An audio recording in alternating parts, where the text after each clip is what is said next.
Bonjour à tous, j'espère que vous allez bien. Je me présente Boulomena Farah, étudiante en Master 1 didactique des langues étrangères. Aujourd'hui, je vais vous présenter une leçon très intéressante, c'est le bilinguisme, acquisition phonologique et plasticité cérébrale. Je vais commencer par une introduction. Le bilinguisme est la capacité d'un individu à utiliser deux langues de manière alternée et fonctionnelle dans des divers contextes de communication. Il peut se manifester à différents degrés, allant de la compréhension passive à une maîtrise complète et équilibrée des deux langues, aussi bien à l'oral qu'à l'écrit. Le bilinguisme peut être acquis de manière simultanée lorsque les deux langues sont apprises dès la petite enfance, ou successives lorsqu'une seconde langue est acquise après l'apprentissage de la langue maternelle. Il peut également être équilibré si les deux langues sont maîtrisées à un niveau similaire au dominant si l'une des langues est utilisée plus fréquemment et avec plus d'aisance.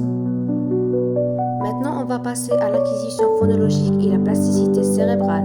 L'acquisition phonologique et la plasticité cérébrale sont deux concepts étroitement liés dans l'apprentissage des langues, en particulier dans le contexte du bilinguisme.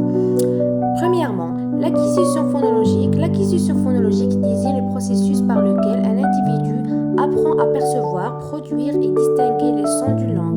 Ce processus commence dès la naissance et est particulièrement malléable dans les premières années de vie. L'exposition à une langue influence la façon dont le cerveau traite et reconnaît les sons, ce qui explique pourquoi les locuteurs natifs perçoivent certains contrastes phonétiques plus facilement que les apprenants d'une langue étrangère. Deuxièmement, la plasticité cérébrale.